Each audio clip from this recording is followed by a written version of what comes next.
May 29th, 1453. The last Roman emperor removes his crown. Because after 1,000 years, the walls have finally broken. He charges into the breach, not as an emperor, but as a soldier. The empire falls. But tonight, you'll discover how it survived when Rome couldn't. While you drift off tonight, let me take you back 1,700 years to a city that stood between two worlds. Imagine moonlight on black water, the soft slap of waves against stone, lanterns glowing along ramparts older than memory. A city on a peninsula, guarded by the sea, wrapped in layers of walls, and guided by a dream to carry Rome forward when Rome itself had passed. We begin with Constantine's vision, with merchants and monks, soldiers and scholars, calloused hands and copied manuscripts. We follow caravan bells from Asia and sails from the Aegean. We hear church bells in the morning and the hush of incense in darkened cathedrals. We pass through markets crowded with silks and spices, and through libraries where the words of Plato, Aristotle, and the church fathers wait like quiet stars. As you listen, breathe slowly. The story moves like a tide, steady, patient, inevitable. Empires rise and fall, stone cracks, names change, but the idea of the city endures. The Byzantines never called themselves Byzantines. They said they were Romans, Romaioi, keepers of a legacy.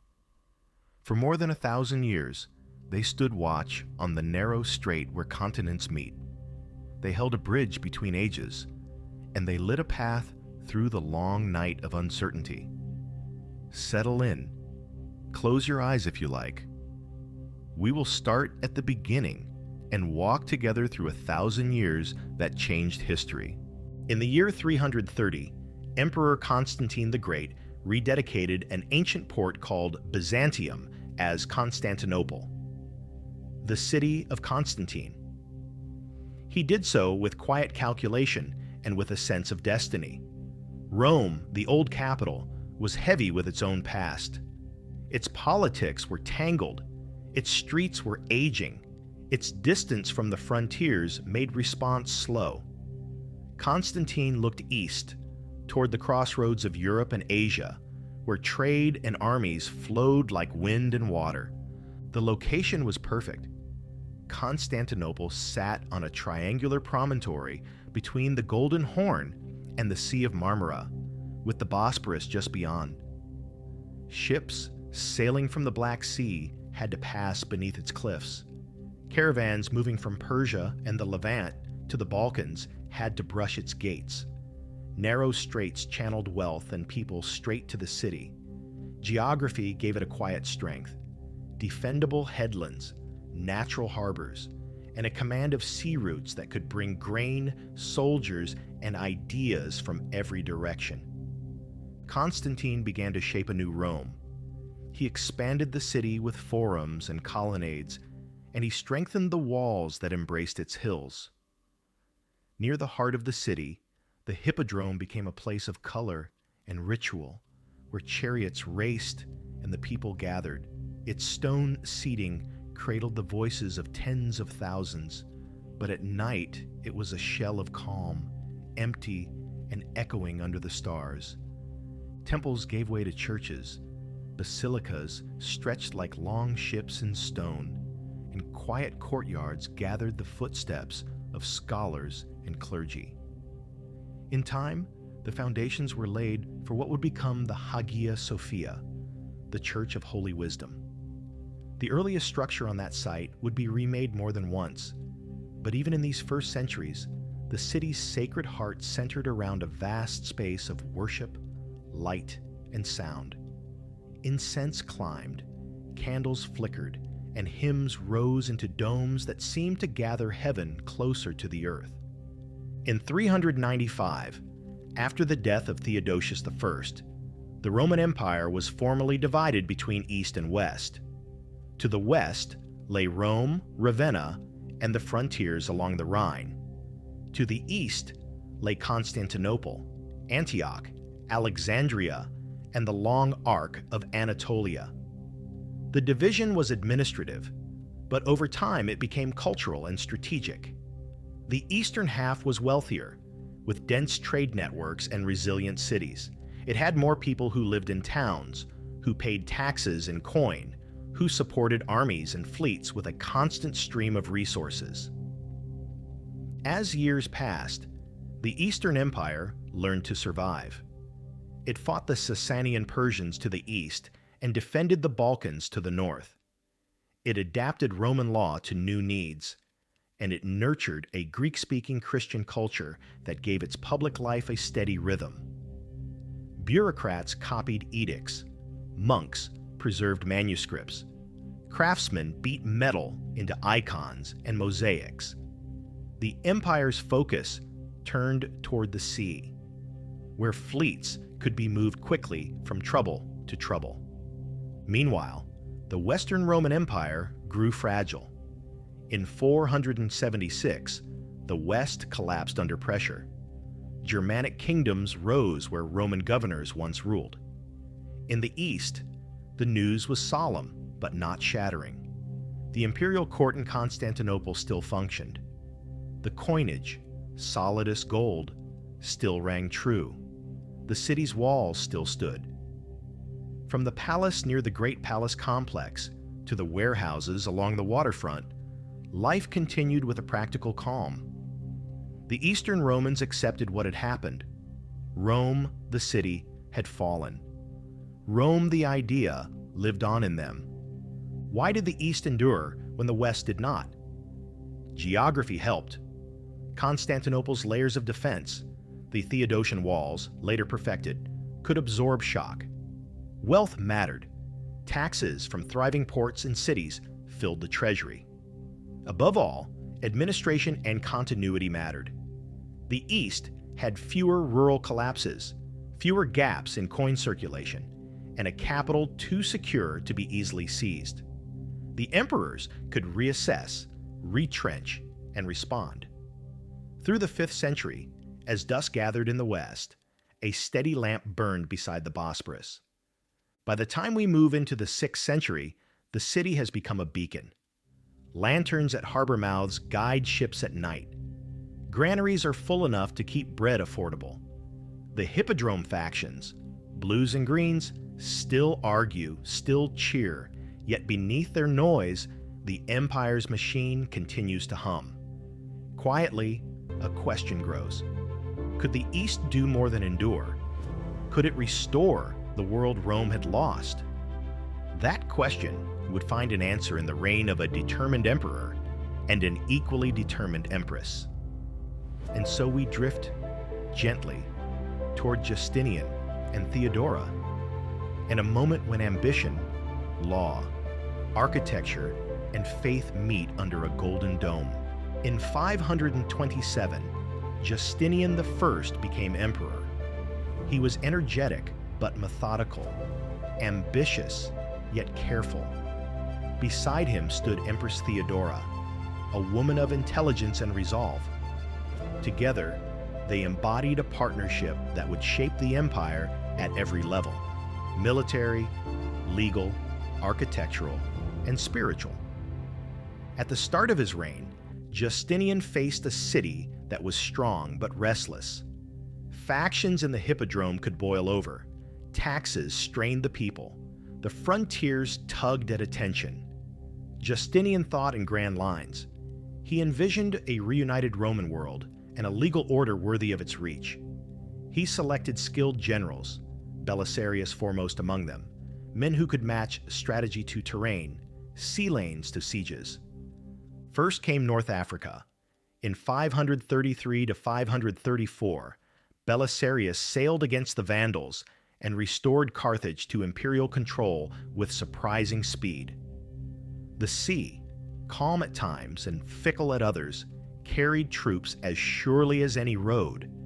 The reconquest of Africa restored vital grain routes and a sense that the Old West could be drawn back into orbit. Next came Italy, where the Ostrogoths held ancient cities. The campaign was long, nearly 2 decades of sieges, marches, and careful diplomacy. Rome itself changed hands more than once. In time, with Belisarius, and later Narses, the empire pushed the Goths aside. Long roads led to quiet triumphs, imperial eagles above the Ravenna mosaics again, law courts functioning beneath frescoed ceilings, and bishops chanting in churches once threatened by war. Parts of Spain were also recovered along the coast, tightening the empire's hold on the western Mediterranean. But Justinian's greatness was not only in arms. He sought to clarify the law, to take centuries of edicts, opinions, and precedents and distill them into an enduring code. The result, compiled by jurists like Tribonian, became the Corpus Juris Civilis, Justinian's Code, Digest, and Institutes. This legal architecture would live long after emperors had turned to dust. It influenced the law of Europe, teaching generations of jurists how to think about rights, contracts, and the state. In candlelit rooms across the centuries, students would lean over parchment copies of those texts, shaping the legal mind of the West. Within the city, Justinian left a mark of stone and light. After the violent Nika riots in 532, which scarred the city and shook the throne, he rebuilt, not only to repair damage, but to amplify beauty. He commissioned the Hagia Sophia we know today, completed in 537, a church of sublime scale. Step inside in your mind, a vast nave, a dome that seems to float, golden mosaics that catch every flicker of lamplight. The sound of a single choir note seems to hang in the air. Marble from distant quarries lines the walls. Columns rise like trees in a sacred forest. The building is a prayer in stone, its geometry calibrated to gather the eye upward and the soul inward. Justinian also invested in infrastructure.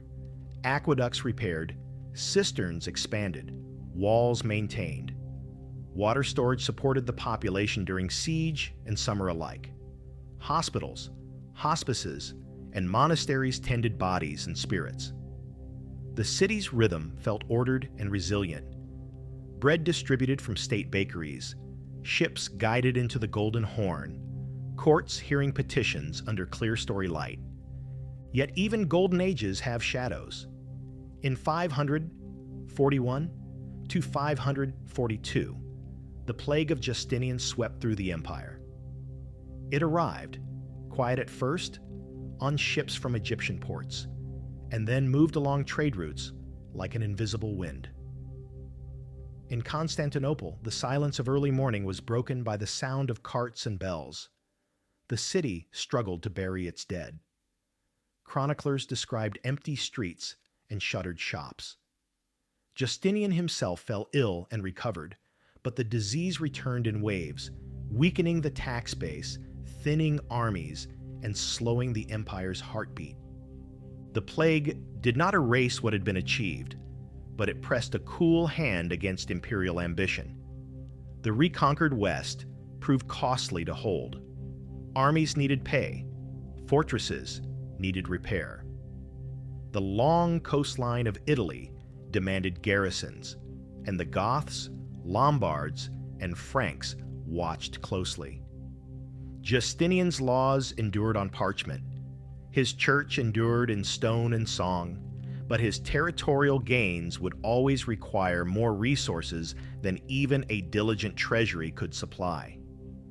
When Justinian and Theodora were gone, she in 548, he in 565, the empire they left was grand, beautiful, and challenged. It had set a standard for law. It had given the world a building that seemed crafted from light. It had shown that Rome's legacy could be rebuilt in the East. But new pressures were gathering beyond the horizon. To the east, Persian kings sharpened strategies. To the south, new faiths and new peoples would soon ride across deserts and sea. As dawn spreads over the Marmara, As gulls circle above harbor masts, we leave the age of Justinian. We enter an era of trial where survival itself would be the empire's greatest achievement. After Justinian, the empire contracted and recalibrated. The Sasanian War in the early 7th century burned hot, then ended in relief under Heraclius, only for a new force to appear from the deserts, the Arab Muslim armies. The change was swift and profound. Syria, Palestine, and Egypt, long pillars of the Roman East, fell in quick succession. The empire drew back across Anatolia and to the sea, tightening its lines, trusting its fleet, and relying on the strength of Constantinople's walls. The first great test at the capital came with the Arab siege of 674 to 678. Over several campaigning seasons, fleets pressed into the Sea of Marmara, probing the city's defenses. Constantinople held a weapon of smoke and flame known as Greek fire. Its composition was a carefully guarded secret, perhaps a mix of petroleum-based substances that could burn even on water. From siphons mounted on ships and walls, Byzantine crews sent flowering jets of fire onto enemy vessels. At night, the glow on the waves was eerie, like ribbons of dawn on dark water. The siege failed. The city endured. A generation later, a second siege, 717 to 718, under the Umayyad Caliphate, came with more men and more ships. The empire, under Leo III, had prepared carefully. The Theodosian walls, outer, inner, and moat, stood as deep belts of protection. Supply lines over water fed the city. Winter bit down. Greek fire flared again. Disease and hunger thinned the besiegers. When spring came, the Arabs withdrew. Once more, Constantinople had proved itself a fortress of continents. At the same time, an internal struggle tested hearts and minds, the iconoclasm controversy. Beginning in 726, imperial policy turned against the veneration of icons, holy images of Christ, the Theotokos, and the saints.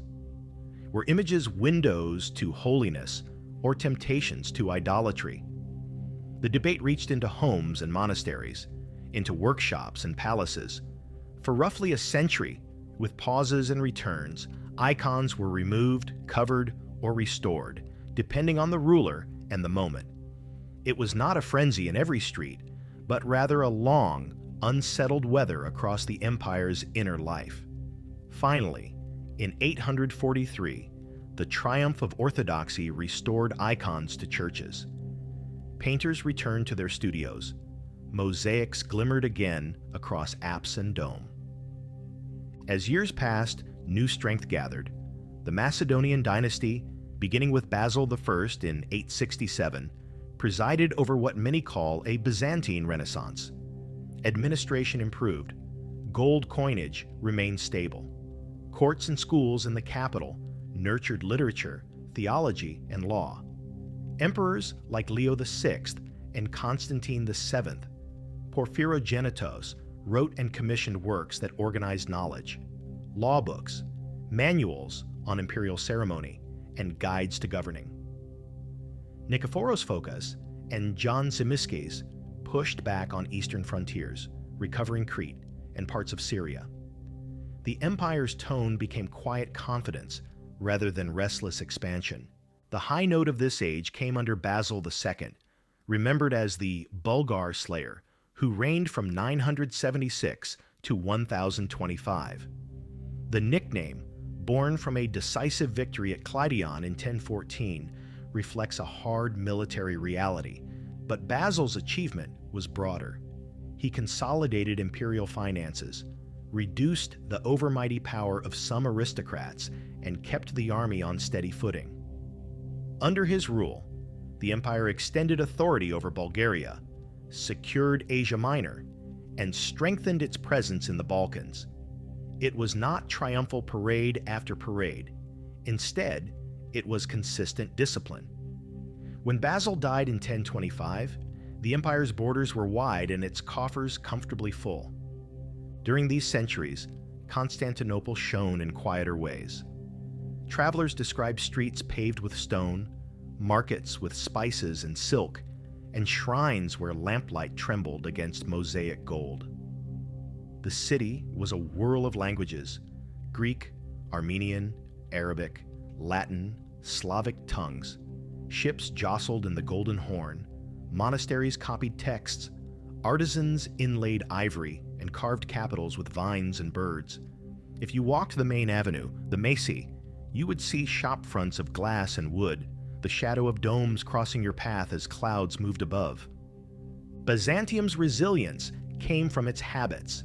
Diplomacy was as important as war. The court married into neighboring dynasties, offered gifts, and encouraged rivalries among would-be enemies. Strategists used fortresses like stepping stones, never overreaching. The government kept ledgers with care.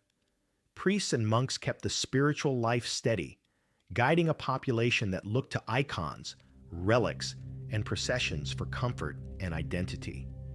But stability always breathes with change. After Basil II, weaker rulers and court factions tugged at the weave. Powerful families regained influence.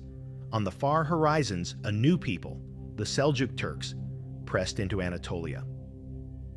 In 1071, at Manzikert, Byzantine forces suffered a damaging defeat. The loss did not end the empire, but it accelerated the unraveling of Asia Minor, the empire's heartland for soldiers and grain. The city by the Bosporus remained mighty, but the ground beneath its reach was shifting. The empire could still adapt. It would seek help from the West, and in doing so, it would change the map of the medieval world. Our path now turns to crusaders, first allies, then uneasy neighbors, and finally to the city's sorrow, invaders.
In 1095, Pope Urban II called for a crusade to aid Eastern Christians and reclaim the Holy Land.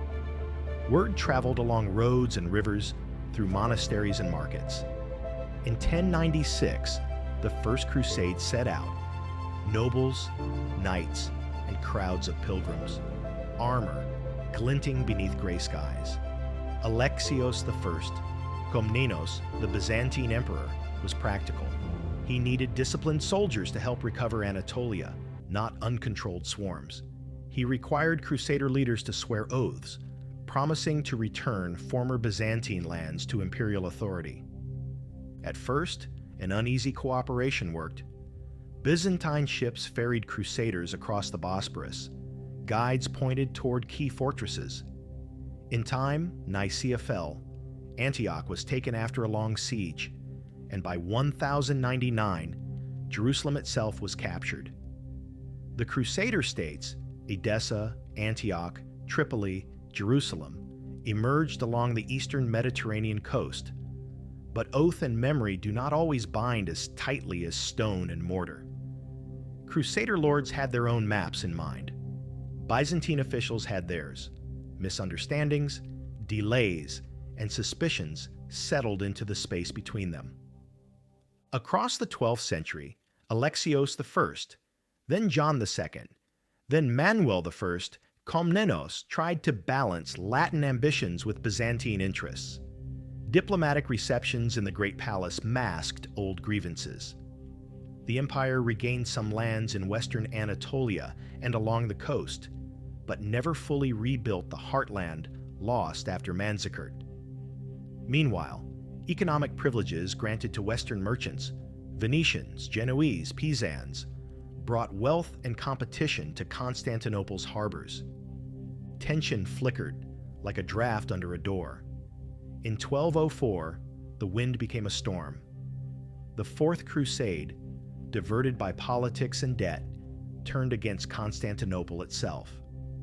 Over several days, Crusader forces breached the seawalls and entered the city. Fires spread. Palaces and churches were looted. The Hagia Sophia, so long a place of prayer, saw its treasures seized. It was a wound, deep and difficult to speak about, that left a quiet ache for generations. The Latin Empire of Constantinople was established, ruling from the city, while Byzantines regrouped in successor states, Nicaea, Epirus, and Trebizond. Yet even in loss, the Byzantine habit of endurance returned. In Nicaea, emperors like John III Vatatzes rebuilt administration and recruited soldiers. The monasteries sang their offices. Markets reorganized. A different center of gravity, smaller but focused, held together the memory of empire. Across the Bosporus, the Latins struggled with legitimacy and logistics, their state a thin thread in a web of rivals. In 1261, a small Byzantine force under Alexios Strategopoulos, serving Michael VIII Palaiologos, found the city lightly defended. They entered through a postern, seized key points, and opened gates for more troops. The Latins fled.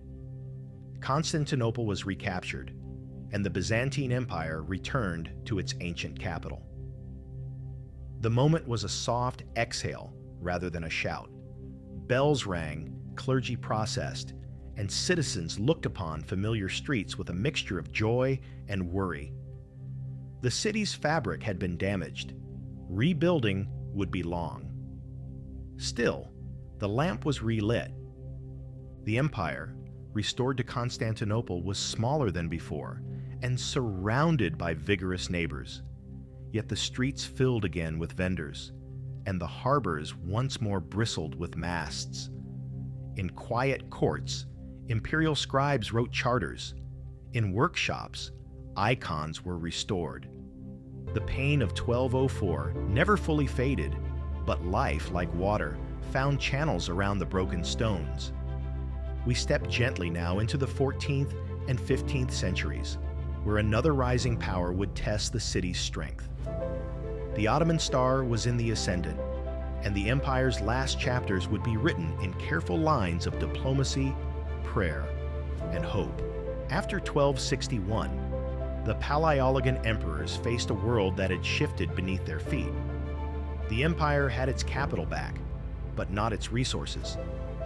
Much of Anatolia had fractured into Turkish beyliks, small states that pressed against Byzantine lands. The Ottomans, beginning under Osman around the late 13th century, gathered strength along the northwestern frontier. They moved with patience, building alliances, testing fortresses, crossing rivers with ferries and bridges hastily built and then improved. Within the empire, civil wars and court intrigues drained men and money. Disputes over regencies and succession between Andronikos II and Andronikos III, between John V Palaiologos and John VI Cantacuzenos, and later among the Palaiologoi, kept armies on the march even in times that called for unity. As revenues shrank, emperors granted more trade privileges to Western maritime powers for short-term gains. In markets along the Golden Horn, Venetian and Genoese quarters grew as local control thinned. The Ottoman rise was steady. Bursa fell to Orhan in 1326, becoming an early Ottoman capital. The crossing into Europe came in 1354, when an earthquake damaged Gallipoli and Ottoman forces occupied it. From there, the Ottomans pushed into Thrace, a patchwork of fields, villages, and towns. Adrianople, Edirne, became an Ottoman center, pressing at the doorstep of Constantinople's hinterland. To the north, Serbian and Bulgarian powers ebbed and flowed, sometimes rivals, sometimes reluctant allies. The empire tried to play one neighbor against another, a craft it had long mastered, but with fewer pieces on the board. Fortress by fortress, village by village, Anatolia slipped beyond reach. The empire's tax base narrowed. Its field armies grew smaller. Its fleet thinned to a handful of ships. The city's walls still promise safety, but safety is a narrow comfort when fields, mines, and ports lie in other hands. In this late age, spiritual life remained a source of consolation and identity. Monasteries in Mount Athos and in and around the capital nurtured prayer and learning. Hesychast spirituality, the quiet prayer of the heart, was debated and affirmed. When city politics were uncertain, processions wound through streets, carrying icons and relics, asking for protection, rain, or relief from plague. Candles flickered beneath mosaics that had survived fire and time. People knelt. They listened to the slow cadence of psalms. Timur's victory over Bayezid I at Ankara in 1402 gave the empire a brief reprieve. The Ottomans fell into civil war. The pressure eased. The empire recovered a line of towns and patches of countryside. But temporary space does not become permanent strength without resources. By the mid-15th century, under Mehmed II, the Ottomans were unified, disciplined, and determined. In constant appeal to the West, Byzantine envoys crossed seas and mountains searching for aid. They negotiated church union in hopes of attracting support, most notably at the Council of Florence in 1439, a union that was thinly accepted in Constantinople, where many saw Latin theology and practice as foreign. Still, emperors calculated that spiritual compromise might lead to military help. Sometimes a few ships came, sometimes money. But the age of great Western rescues had not yet arrived, and politics in Venice, Genoa, and among Western courts were tangled with their own fears and priorities. By the 1450s, the empire was reduced to Constantinople, a few coastal towns, and a scatter of strongholds like those in the Morea. Yet the city itself remained beautiful. The Hagia Sophia still gathered light in its dome. The walls, Theodosian, with their moat, outer, and inner lines, still stretched across the landward side like a stone horizon. Markets still opened, though with fewer stalls. The sea still carried gulls on the wind. The city was a memory you could walk through, and for its people, memory was also home. In 1451, Mehmed II became Sultan. Young, ambitious, and disciplined, he understood the strategic and symbolic value of the city. He began preparations with quiet method. On the Bosphorus, he raised the fortress of Rumelihisara, opposite Anadoluhisara, to control the strait and blockade. He gathered cannon, engineers, and shipwrights. He planned a siege that would combine artillery, naval pressure, and relentless assault. He watched the weather. He listened to scouts. He visited the frontiers and returned with a map in his mind. Inside Constantinople, Constantine XI Palaiologos, the last emperor, worked with the city's commanders and the Genoese leader Giovanni Justiniani to prepare defenses. They inspected gates. They shored up damaged stretches. They stockpiled stones, timber, and lime. They measured arrow ranges and sight lines.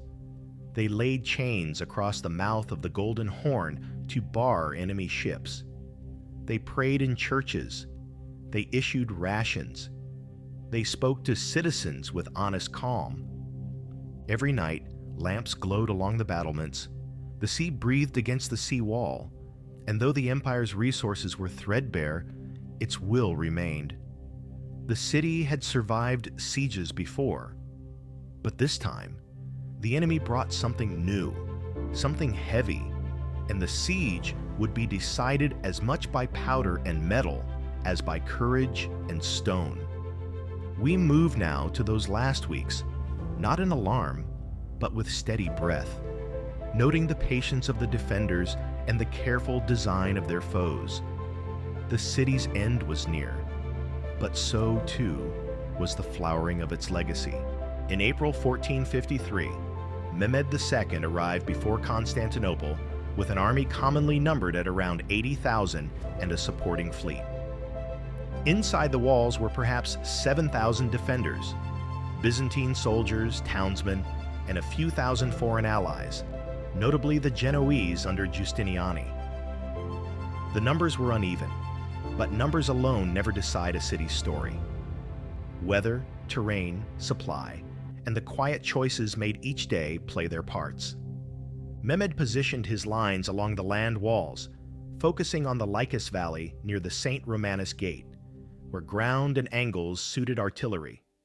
He mounted the great basilica cannon, cast by Urban, an engineer who had offered his skill to the highest patron. The guns were massive, their bores wide, their charges measured carefully by powdermen. When they fired, the earth trembled and gulls scattered from the sea. Stone balls struck the ancient masonry with a deep, slow violence. Each impact broke, then loosened, then unsettled the confidence that age alone could guard the city. Inside, Justiniani moved along the battered stretches with calm discipline. He directed repairs at night and between bombardments. Timber frames, earth, and rubble filled gaps. Mantlets shielded workers. Priests carried icons along the parapets. Citizens passed baskets of stones hand to hand. The chain across the Golden Horn held the Ottoman fleet at bay, and the city continued to receive what little came by small boats and courage. Mehmed tested the seaward defenses, then undertook a startling maneuver. He hauled ships overland on greased timbers from the Bosporus into the Golden Horn, bypassing the chain. At dawn, sails and masts appeared where none had been the night before. It was not a decisive blow, but it forced the defenders to divide their attention and thinned their stretched manpower even further. Naval skirmishes followed, the ripples in the harbor marked with oars and the shadows of hulls drifting beneath. The bombardment continued. Each day wore down men and stone alike. The basilica cannon fired with long reload times, but even at that pace, damage accumulated. Smaller guns added their steady rhythm. The walls, repaired again and again, seemed like a living thing, breathing in as workers packed earth and beams, exhaling when impacts pushed them back. Messages passed by runners. Bells rang for musters. Food was rationed carefully. Calm order in a narrowing circle. In May, rumors and omens floated through the streets. Lights above the Hagia Sophia, seen by some as a sign, forecasts muttered and then set aside with a shrug. On the night of May 28th, a final service was held in the Hagia Sophia. The emperor and many citizens came together, Latin and Greek, nobles and laborers, to pray in a last act of unity. Candles sent soft light into the great dome. Voices rose and blended and then faded. Before dawn on May 29th, 1453, assault began along a wide front. Waves of troops pressed forward, irregulars first, then more disciplined formations, then the Janissaries, who moved with measured pace and drumbeat. The defenders met them with arrows, bolts, and hand artillery. Stones and timbers fell from the parapets. In the Lycus Valley, where damage had been greatest, the struggle thickened around breaches opened by cannon. Justinian was wounded and carried back from the wall, a moment of real discouragement for those nearest to the fight. The emperor moved along the defenses, offering calm words and the steadiness of his presence. The noise was constant, but not frantic, just the dull rhythm of effort, metal on wood, boots on earth, voices calling names and instructions. At a vulnerable point, whether a postern left unbarred, a collapsed section, or a confused rotation, Ottoman troops gained a foothold. Accounts differ on the details. The morning unfolded in overlapping memories. What is clear is that the balance tipped. More Ottoman troops poured into the gap. Commanders tried to regroup reserves, to form a new line at right angles to the breach, to buy moments with courage and organization. Constantine XI is said to have cast aside imperial marks, to have stepped into the fight as another soldier among the rest. He had told his people the city was theirs to defend, and he kept the promise of his presence. Whether his last words were recorded or sifted by time, his choice was simple and unadorned: to stand where the city's fate was being decided. In the press of men and dust, he was lost to sight. By late morning, the Ottomans controlled key gates and towers. The banner of the Sultan rose above the battered stretches. The Hagia Sophia was entered. The city's long day had turned. The people gathered where they could: homes, monasteries, squares, hoping for order and mercy. Mehmed II entered the city with measured ceremony. He visited the Hagia Sophia, placing the ancient cathedral under new purpose. He ordered guards for certain buildings and allowed the forms of conquest to play out within limits he set. The city became Istanbul in time, and the Ottomans, like the Romans before them, settled in for a long stewardship over a place that shapes those who hold it. The siege had lasted 53 days. Men counted days in repairs, watch shifts, and meals. The end was not a single crashing moment, but the sum of many moments: stones mortared at midnight, a cannon fired at dawn, a runner's message, a slow decision to shift reserves. Empires change that way, as sequences of small acts that finally alter the great arc of time. When the sun set on May 29th, the sea still breathed against the stones, and the gulls still circled above the harbors. The city had a new master, but the old one left a deep imprint: law, learning, and the memory of a 1,000-year watch at the meeting of continents. We move softly now from the fall to what remains, what passed forward through scholars, traders, liturgies, and travelers. The empire's walls could be broken. Its wisdom could be carried. The Byzantine Empire preserved and transmitted a treasury of knowledge. In scriptoria and schools, scribes copied Greek and Roman texts, the philosophy of Plato and Aristotle, the histories of Herodotus and Thucydides, the medical writings of Galen. These manuscripts traveled, especially after 1453, from Constantinople to Italian cities where curiosity was blooming. Greek scholars carried texts and taught language, and the Renaissance breathed more deeply as a result. In faith and culture, Byzantium anchored Orthodox Christianity, shaping liturgy, theology, and art from the Balkans to Rus. The idea of Moscow as a third Rome echoed the empire's claim to be the guardian of Roman and Christian order. Byzantine law, crystallized under Justinian, guided European jurists, and Byzantine administration gave later states a model for bureaucracy and taxation. Architecturally, the Hagia Sophia influenced churches and mosques alike. The vast central dome, the cascade of semi-domes, the sense of light gathered and released. The Ottomans adapted and enriched that language of space so that Istanbul holds within its skyline a dialogue between empires. Even in everyday things, coins, weights, measures, diplomatic ritual, the empire's habits endured. When we speak of Europe's survival and recovery after Rome, we must picture Constantinople at night, walls intact, a lighthouse burning, clerks counting coins under lamplight, scholars bending over vellum. In that steady work, civilization found continuity. We end with a simple truth. The Byzantines called themselves Romans.